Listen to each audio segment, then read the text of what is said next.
Hello everyone, हमने last video में comparison test के क्वेश्चंस किए थे और उसके कॉन्सेप्ट को समझा था। अब हम second important topic d'Alembert's ratio test को समझेंगे और इसके कुछ क्वेश्चंस की प्रैक्टिस करेंगे। ठीक है, तो अब हमें इस टेस्ट की ज़रूरत क्यों पड़ी? तो जैसा कि हमने कंपैरिजन टेस्ट में पढ़ा था, हमें कोई भी सीरीज़ कन्वर्जेंट है या डाइवर्जेंट है उसके लिए हमें दो सीरीज़ की ज़रूरत पड़ती थी, A N and B N. लेकिन काफ़ी सारे क्वेश्चंस में क्या होता था, जो बी एन होता था हमारा वो काफ़ी ज़्यादा कॉम्प्लिकेटेड टर्म आ जाती थी, जिससे हम ये डिसाइड नहीं कर पाते थे कि जो सीरीज़ होगी वो कन्वर्जेंट सीरीज़ होगी या डाइवर्जेंट सीरीज होगी। इसी को ईजी बनाने के लिए, ईजीली पता करने के लिए कि सीरीज़ कन्वर्जेंट होगी या डाइवर्जेंट, और डी एल्बर्ट्स रेशो टेस्ट आया था। ठीक है, तो इस टेस्ट में क्या होता है वो हम देख लेते हैं। इसमें कह रहा है कि in positive term series a n if L T मतलब limit N tends to infinity a N plus one upon n is equal to lambda. कह रहा है कि अगर कोई positive term series a n given है हमें, ठीक है, तो ये एक कंडीशन सेटिस्फाई होनी चाहिए कि अगर हम A N plus one upon A N का रेशो कैलकुलेट करें और उसमें limit N tends to infinity लगाएं तो हमें कोई फाइनाइट क्वांटिटी लैम्डा मिलनी चाहिए।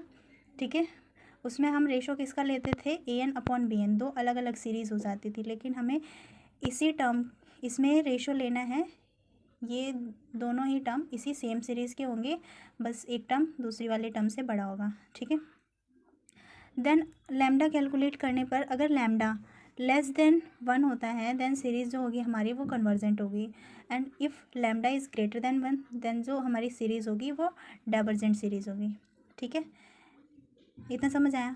उसके बाद limit form of ratio test, इसमें भी सेम चीज़ बोली हुई है, बस थोड़ा सा रिप्रेजेंट करने का तरीका अलग है। यहाँ लैम्डा की जगह इन्होंने एल ले लिया है। ठीक है, वही सेम चीज़ है। Suppose A N is greater than zero for all the values of N, and ये कंडीशन फॉलो हो रही है कि अगर हम इसका limit N tends to infinity निकाल कर रेशो निकालते हैं तो कोई फाइनाइट क्वांटिटी एल आनी चाहिए।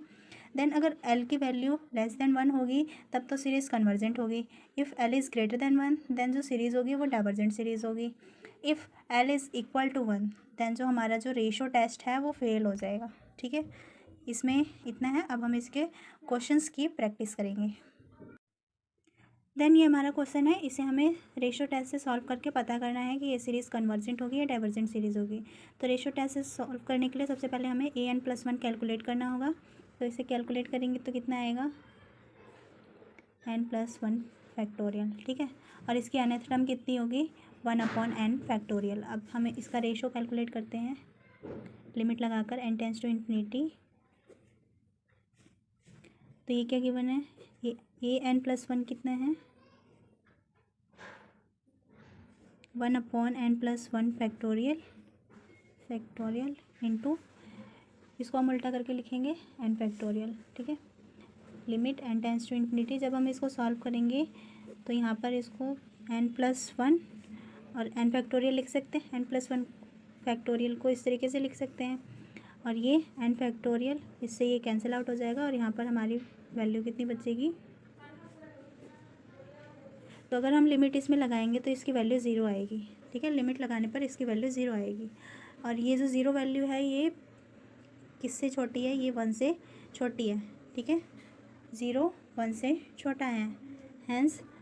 और हमने क्या पढ़ा था अभी कि अगर ये वैल्यू रेशो कैलकुलेट करके limit N tends to infinity लगाने पर जो वैल्यू आती है, अगर वो वन से छोटी होती है देन जो सीरीज़ होती है वो कन्वर्जेंट सीरीज़ होती है। तो यहाँ लिखेंगे हैंस जो हमें सीरीज़ गिवन है वो कन्वर्जेंट सीरीज़ है, one upon N factorial converges. ठीक है।